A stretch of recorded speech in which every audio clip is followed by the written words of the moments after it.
In Kansas, 72% of fourth graders can't read at grade level. But what if the problem isn't the kids? It's the system that taught them. I'm Jessica Glover, and this is My Child Can't Read, a Heartland Crisis, a documentary-style podcast about how thousands of smart, capable children are being left behind and what parents and teachers are doing about it. In this season, we trace the forgotten history of reading instruction, hear from families who were told to wait it out, and uncover how widely used methods fail to teach the most foundational skill in education. You'll meet teachers who were taught but not trained, and students who were mislabeled, misdiagnosed, and nearly gave up. But there's hope, and it's already happening in Kansas classrooms. This is a story about loss, about learning, and about what happens when people refuse to give up on kids who struggle to learn to read right now.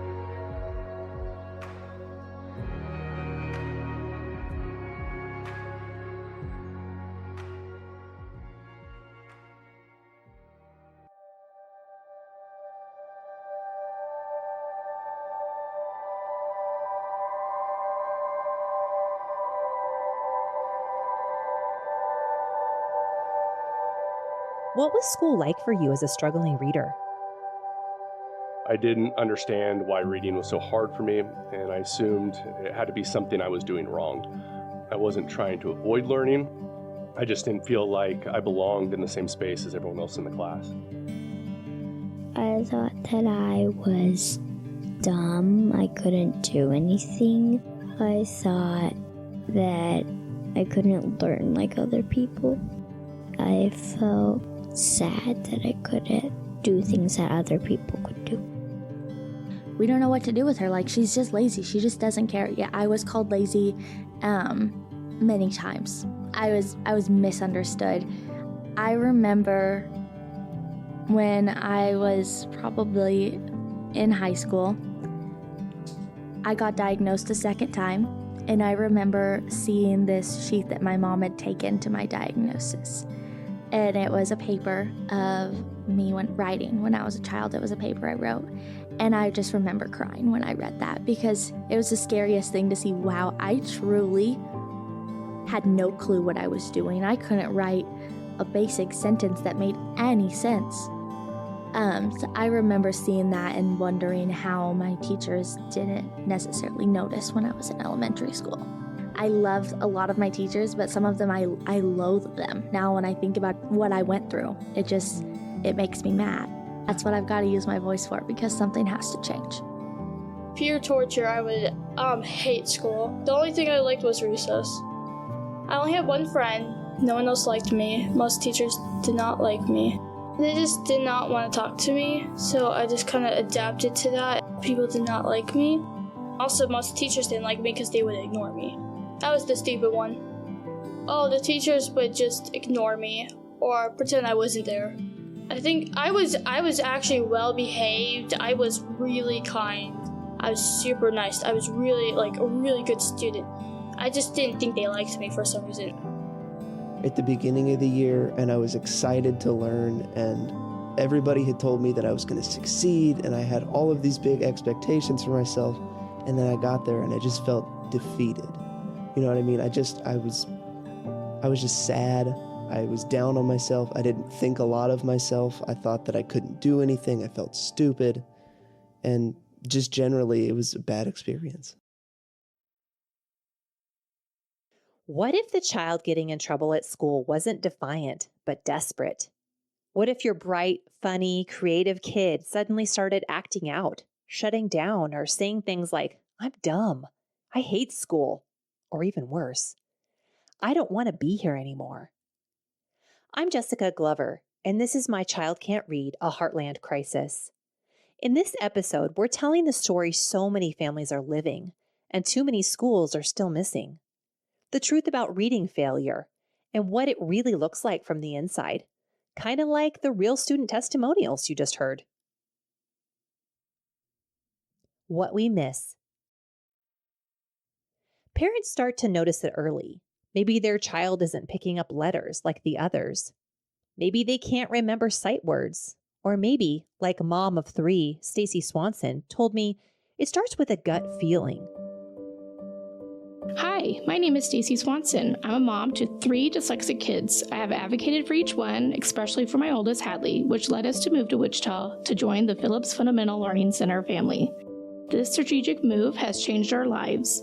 I am now one of the assessment specialists here at PFLC. I have received explicit reading instruction on how to work with children with dyslexia. She was a late talker. We had tons of ear infections, the tubes, all of that. Then we went into preschool and that alphabet, recognizing, saying the alphabet, the sounds, all of that was difficult for her. Rhyming was difficult. And then I just remember in kindergarten, she had brought home a reader, and it was very basic, with sight words. And she was reading one sentence, and it had is in it every single time, which is a sight word that all kindergartners know. Mm-hmm. And she would see it, and she wouldn't know what that word was. So we would try to sound it out, which at that time I didn't understand how that worked, because I kept thinking, well, how does that S making that Z sound? Mm-hmm. It wasn't until later that I figured out that was a voiced S from learning how to teach a child with dyslexia and all that. But she kept getting caught up on the word is. Okay. Every sentence, she could not figure out what that word was. And then we would go to the next sentence, and it would be is again, and she couldn't figure it out. And I'm like, at some point, she has to be able to recognize this word. Like, what is going on?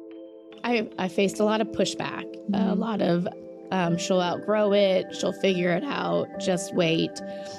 Just that normal, usual response that a lot of parents are receiving.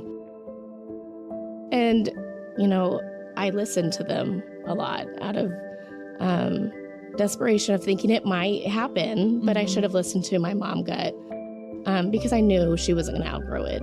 It was just so in your face, like, this is not normal for a child to be facing these types of things of, not recognizing sight words or flipping those letters.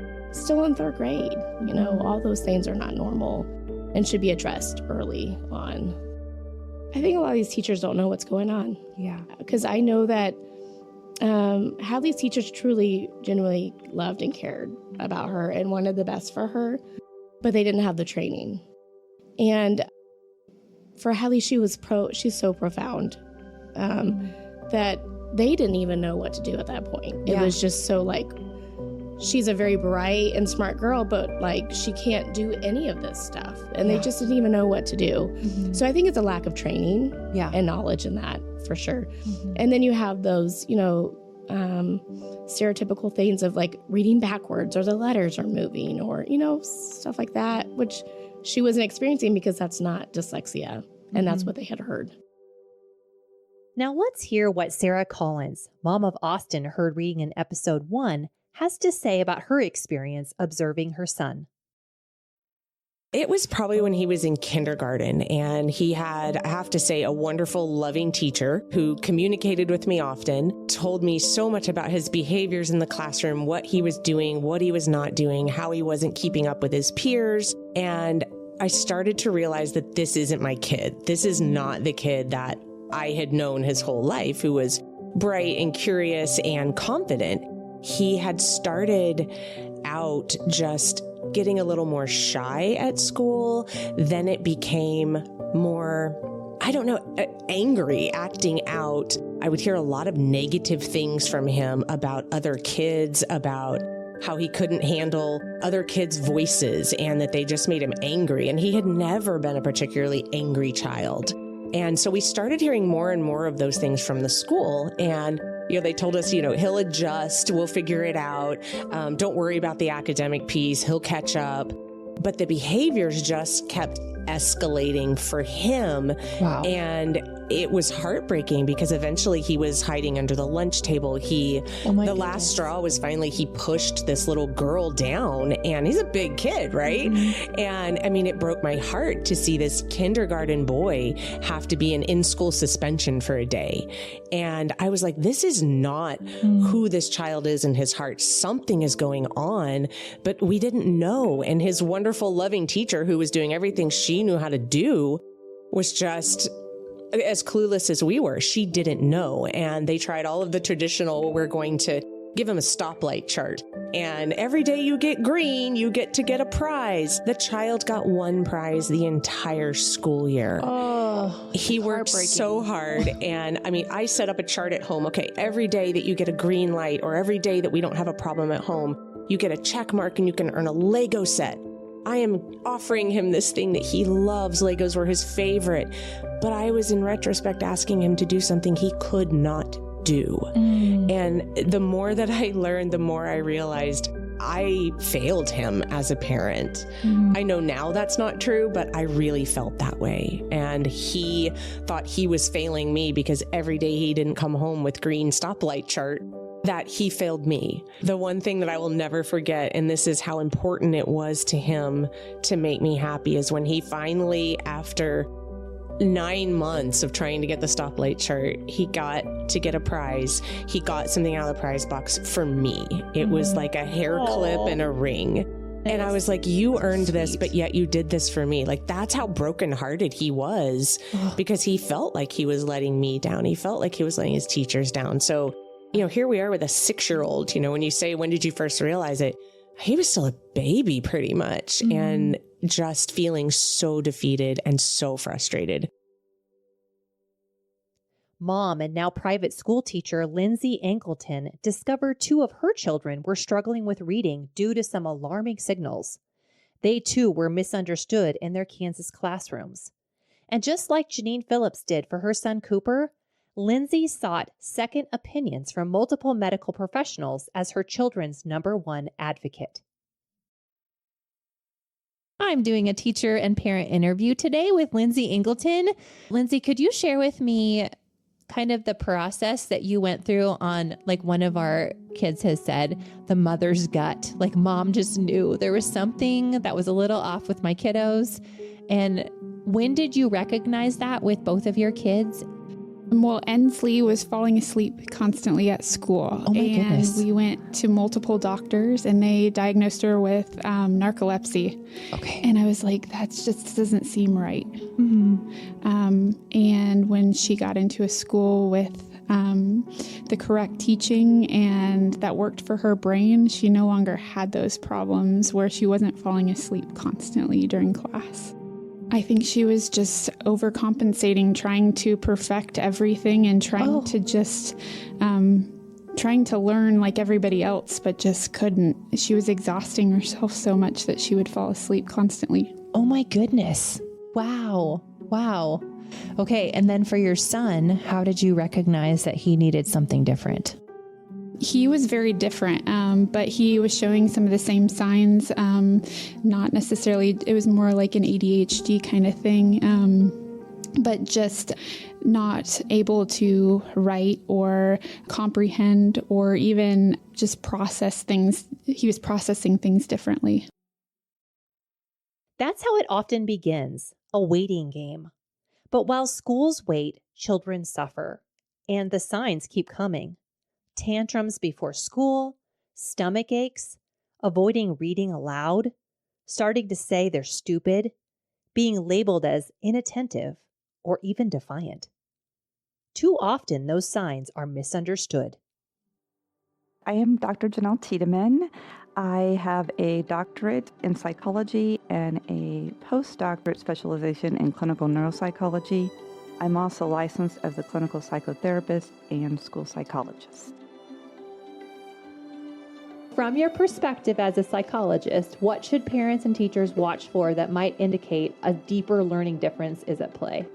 One of the first signs that you can look for is limited vocabulary by the age of 2. Most children, typical children, can have a vocabulary word of 50 to 100 words. So that's always kind of something to be on the lookout for. Wow. They should be talking fairly well at the age of 2. Any kind of speech delay can be a concern. Difficulty completing nursing rhymes. Children by the age of 3 should be able to do that. They enjoy usually singing those with you. So if that is not occurring, that could be a red flag or a sign. Of course, difficulty with phonemic awareness. Kids should be able to hear and manipulate sounds and words. Typically, it's developed between the ages of 3 to 5. So you should be seeing that happen. Inability to identify rhyming words such as cat, bat, and hat. Difficulty recognizing letters. By age 5, children should be able to recognize some letters.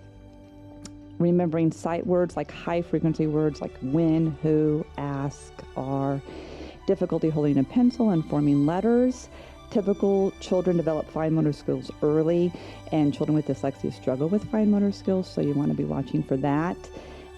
Spelling difficulties, of course, if they're consistently misspelling familiar words or spelling them phonetically. So a lot of times children will spell the word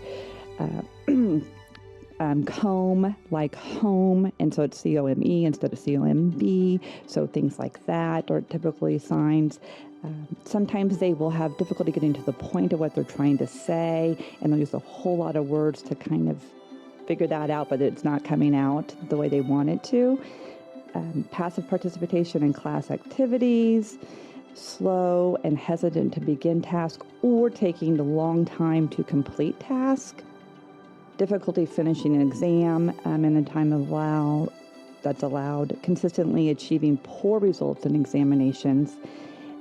Difficulty tying shoes. Difficulty with left and right. Again, working pace is slower, specifically if they're writing notes or any kind of writing where they have to do that at a certain pace.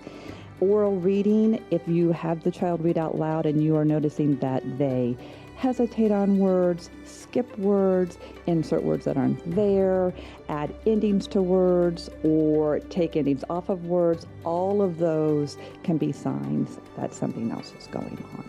That is a really long list. I know. So, of these red flags, the indicators, right? Yes. What are the most commonly missed or misunderstood, especially in our bright, creative kids? Well, here's the thing about the bright, creative kids. Okay. They have very, very good visual spatial skills. Yes. Okay. And a lot of them have even further than that, but complex problem-solving skills. Some of them fall in the gifted range in those areas. Okay. So what happens is teachers see that, notice that, or even an IQ test is done and they see that. And so they strictly are looking at their intelligence and saying, well, there's no way they could have a reading disability because they are so gifted in these areas. Okay? Yeah. So that's the thing. It's often missed because of that. Okay. The other thing is these kids are very good, usually conversationalists, storytellers. They're creative. They're imaginative. Mm-hmm. They do all these things. They're abstract thinkers. They think outside the box. Yeah. And so all of that, the teachers say, he's great. Yeah. She's great. Yeah. And so those things take precedence over looking at the finer details of their work. Okay. And where they're missing spelling words, or they're reading the words wrong, or they're, taking a long time to read or to write or to complete examinations in the allotted amount of time. They're the last ones to finish an assignment. All of those things kind of are missed because they keep saying they're so bright, they're, they have it together, they can solve these problems. Yeah. So wow. That's what happens. So again, I talked about some of the hallmarks of dyslexia and how they're overlooked because of their brightness and in most cases, giftedness and visual, spatial, and complex problem solving. But some other things are they will have difficulty remembering, their concentration is not as good, difficulty following instructions, managing time, performing slowly in tasks, difficulty multitasking, and also they have poor auditory working memory, which would relate to an inability to not remember things or even not following directions. And that auditory working memory also is what creates their inability to sound out words really well and hold that information in their brain. That's what happened to Cooper Phillips. You met him in episode 2. His mom, Janine Phillips, the founder of Phillips Fundamental Learning Center, comments on the behaviors she observed years ago as a teacher mom, trying to figure out what her misunderstood learner needed. As I watched him, knowing what I knew about child development, what I can tell you is the emotional toll was horrific, and I couldn't find anyone who could help me help him. My medical journey began when he was kicked out of his third preschool with the remark, he's just not mature enough to be in preschool. He can't follow directions. He refuses to do many of the tasks. And as a teacher, I don't know what to do with him. Observing Cooper's behavior challenges in the early 90s, Janine Phillips searched out 14 different medical professionals to help her figure out how to help Cooper, and that's when she discovered Dr. Brian Stone, heard earlier in episode 2. While interviewing Dr. Brian Stone, I learned that tragically diagnosed dyslexic students often dismiss their remarkable abilities. They assume everyone can do what comes naturally to them, like exceptional spatial reasoning, building complex structures, or mechanical skills. This leads to a devastating disconnect where they excel at complex tasks, but maintain poor self-concepts, thinking, I'm not very bright, even while demonstrating extraordinary capabilities. The combination of academic struggles in school-valued areas, persistent processing challenges, and damaged self-esteem creates a particularly challenging experience for dyslexic students who are often highly gifted in non-academic domains. So emotionally, the child is feeling like a failure. Yeah. Most of the time they feel like they're dumb or stupid, that everyone else is better than they are. They have low self-esteem. They feel discouraged. They feel like they are so much slower than their peers and that they just are kind of on an island by themselves and they feel left out. Neurologically, the difference in the brain structure is that children with dyslexia, or people with dyslexia, tend to have smaller and less organized left temporal parietal regions, which are responsible for language processing. And the left hemisphere, specifically the posterior reading network, shows less activation during reading tasks in individuals with dyslexia compared to typical readers. There's also a difference in the white matter tracts that connects the various brain regions involved in language processing. And dyslexia that is strongly associated with difficulties in phonological processing, which involves recognizing and manipulating the sounds of language. This deficit also affects their ability to decode words more accurately and fluently. Working memory and attention in children with dyslexia, people with dyslexia, makes it harder for them to sustain their focus and retain attention and information. And then some researchers believe that dyslexia may also involve difficulties with visual processing, such as perceiving and discriminating between letters and words. So in a nutshell, that's kind of what's going on. The earlier we identify it, the earlier the appropriate research-based reading practices, multisensory, can be implemented to help lessen the burden of reading. We can also help the child receive accommodations that will improve classroom performance and improve self-esteem. If we don't, the child suffers. I have evaluated hundreds, if not thousands, of students suffering from dyslexia who could have had help back in the early years before they became distraught and felt hopeless, before they felt like failures and had developed low self-esteem, and before they were significantly behind grade level due to lack of intervention and the right kind of intervention. I had a 54-year-old woman come to me about a year ago wanting to be evaluated for dyslexia. She told me that she had always struggled in school with reading and spelling comprehension, and she knew that something was terribly wrong. However, 45 years ago, she was overlooked due to lack of awareness, oversight, or a combination. When I was reviewing results and pointing her strengths, very bright, high visual spatial and complex problem solving, and her weaknesses, fluency, spelling, language simple processing, she began to break down. She told me that she was so relieved to find out what she knew was a problem for her. She was so relieved to find out that she was not dumb and not a failure. She said, I wish I would have known this information years ago. It would have saved me a lot of heartache. Dr. Tiedemann says the first signs of dyslexia are often behaviors, frustration, shutdowns, outbursts, not because kids don't care, but because their brains work differently, and the world doesn't see it yet. For parents, it's exhausting. You try everything, like Janine Phillips in episode 2, who was so desperate she'd try anything. The toll was heavy. Blame, shame, disappointment, guilt. Teachers feel it too. No one wants to watch a child slip further behind. Parents want to trust the school so badly, but after months or years of hearing, just wait, he'll grow out of it, they've seen no improvement. She isn't getting any better. And when parents push for more help, it can feel like a standoff. Parents talk about dagger eyes across the table. Teachers feel their professionalism is questioned. Everyone knows what's happening isn't working. But what now? Misdiagnosed, misunderstood, and not alone. It might feel personal, but this story is national.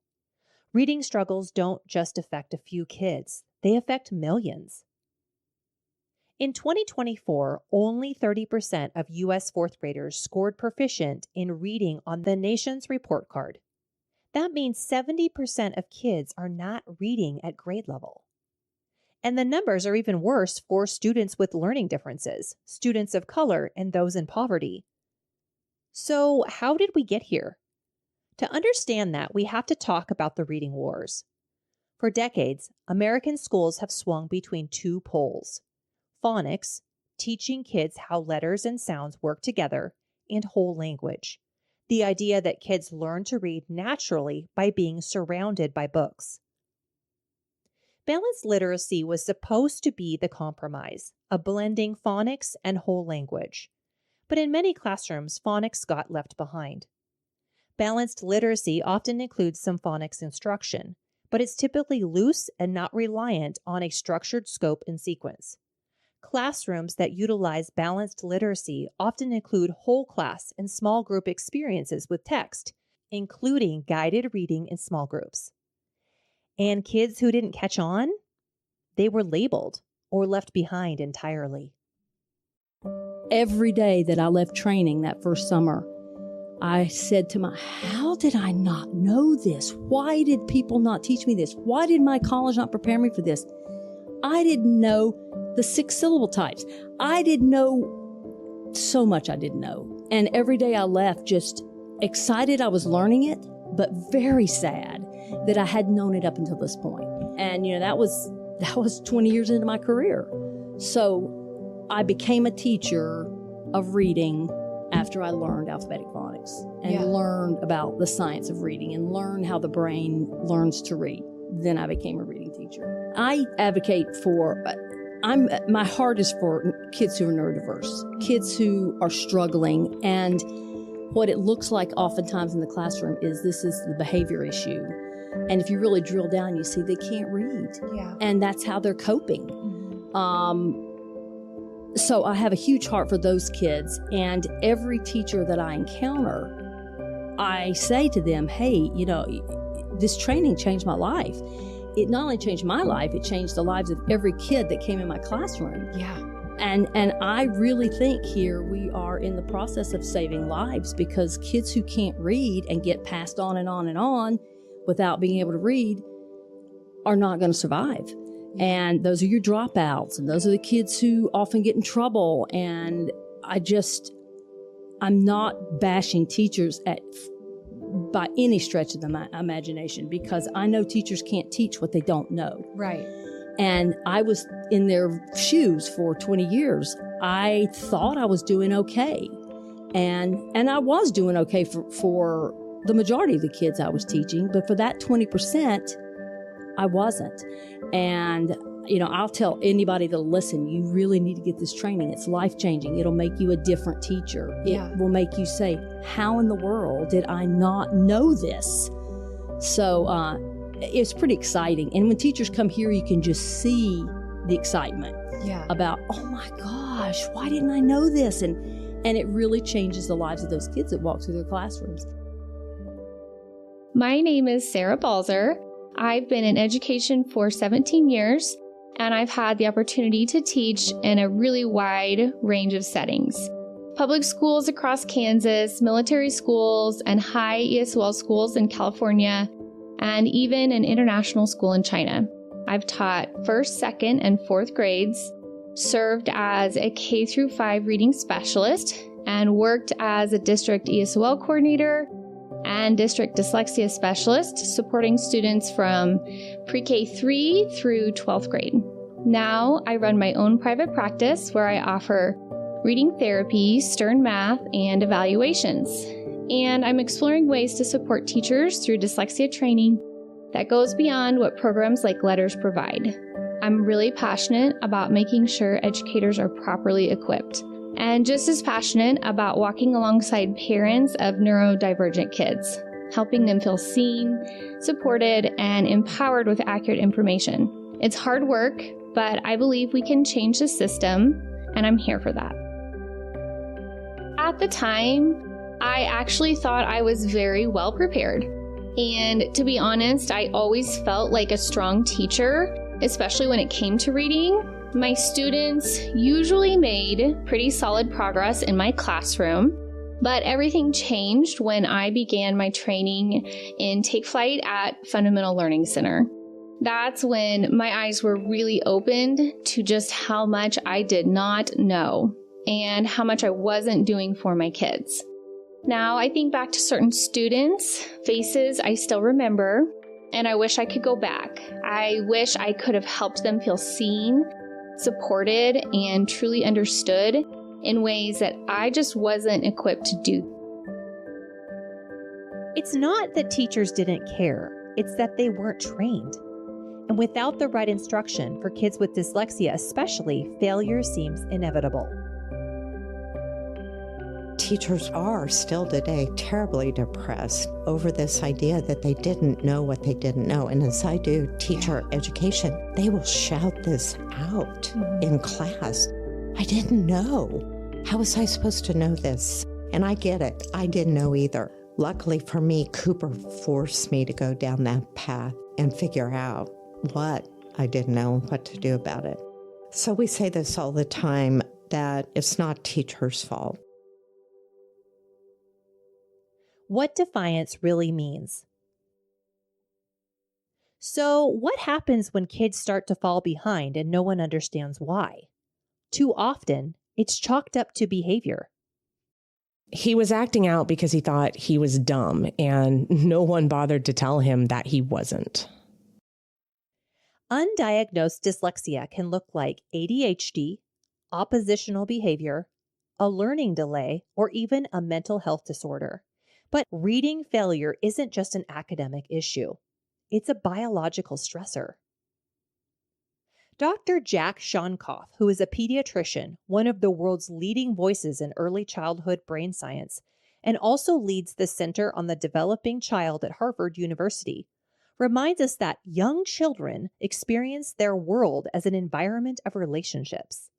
And those early relationships shape the architecture of the developing brain. When a child struggles with reading and feels misunderstood, it's not just an academic issue. It changes how their brain responds to the world. That stress, especially when met with blame or punishment instead of support, can trigger behaviors that look like defiance, but are really signs of hurt.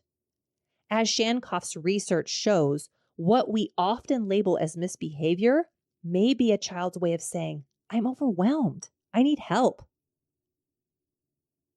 From labels to liberation.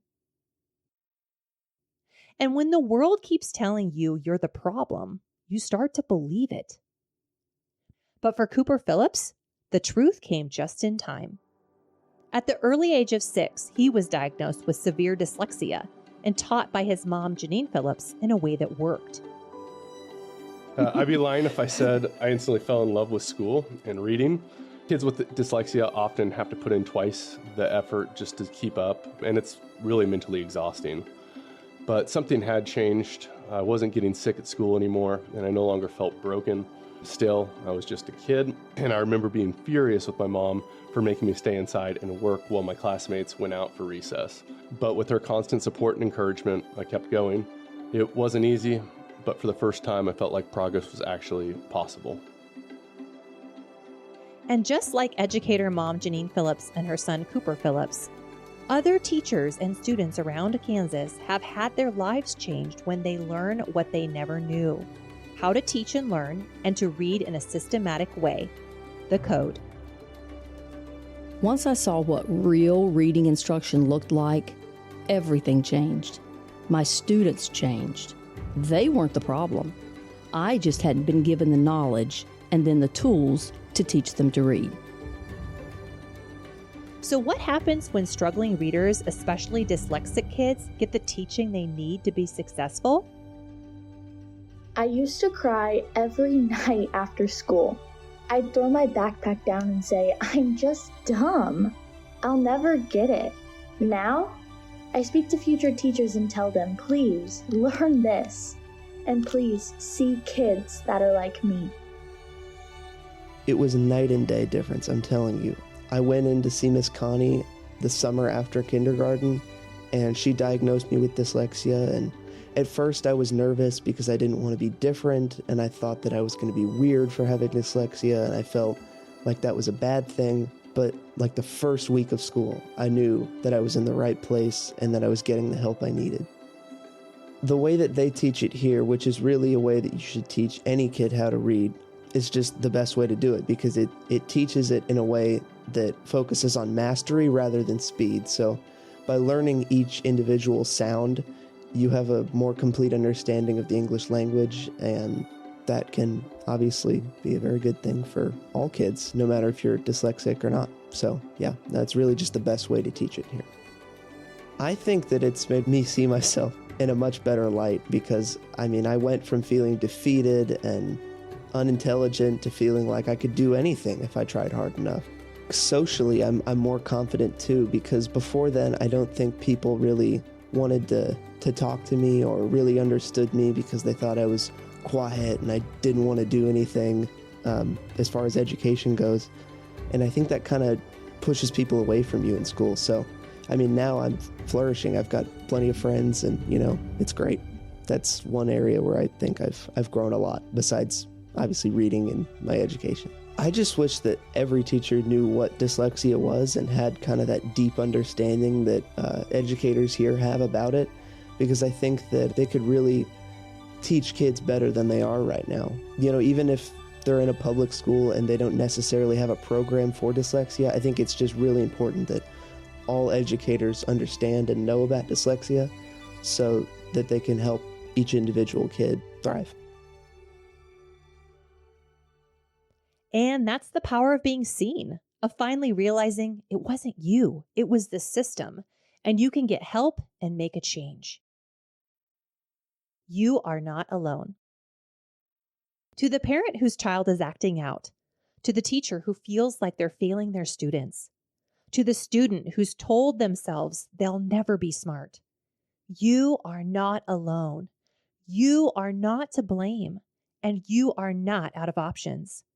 There is a way forward, and it starts with recognition, with training, with seeing the whole child and not just the behavior.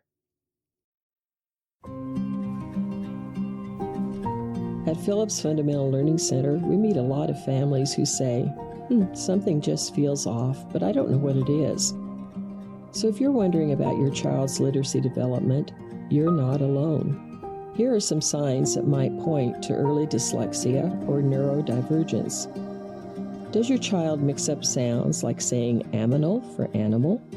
Struggle with fine motor skills like using crayons or a fork? Confuse directions like up and down, left and right? Have trouble following multi-step instructions? Struggles with rhythm, skipping or reciting songs? Gets frequent ear infections? Writes their name but can't identify the letters? Well, if 6 or more of these sound familiar, your child may be at risk for dyslexia, and that's exactly why we're here. I'm one of the assessors at Phillips, and when you come in, you'll be met with care, not judgment. We'll guide you through a gentle, developmentally appropriate assessment, and together, we'll uncover what's really going on. After the assessment, we create a personalized path forward, tailored to your child's unique needs. That may include free trainings just for parents, a look at our specialized school, a list of trusted, trained literacy specialists, or even professional development for your child's current teacher. But you shouldn't have to figure this out alone. Let's take the next step together. Call 316-684-7323 or visit funlearn.org today to schedule your child's assessment. We're here when you're ready.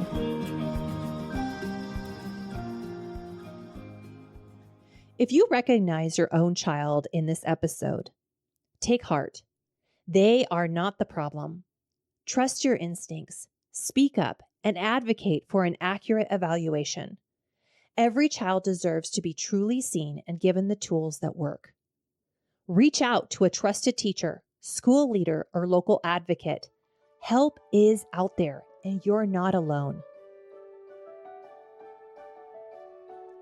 Next time on My Child Can't Read, it's our Season 1 finale. We step back to look at the bigger picture and forward to ask the most important question of all. What if we got this right? We take you inside a Kansas school where reading failure was no longer accepted as fate and transformation began. You'll hear from teachers who were once part of the problem and what happened when they were finally given the tools to become the solution. Because literacy isn't a mystery, it's a choice. Kansas is at the crossroads, and the future of reading for every child depends on the road we take next.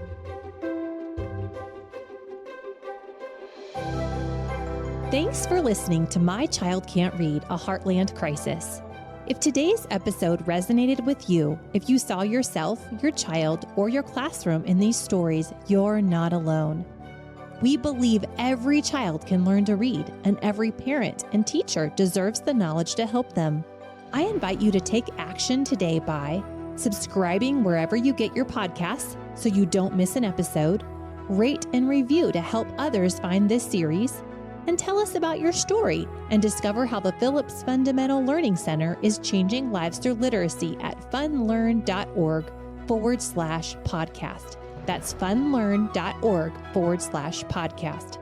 And share this show with a friend, teacher, or fellow parent who needs to hear it.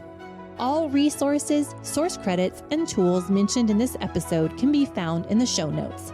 Remember, together we can rewrite the story, one reader at a time, right here in the Heartland.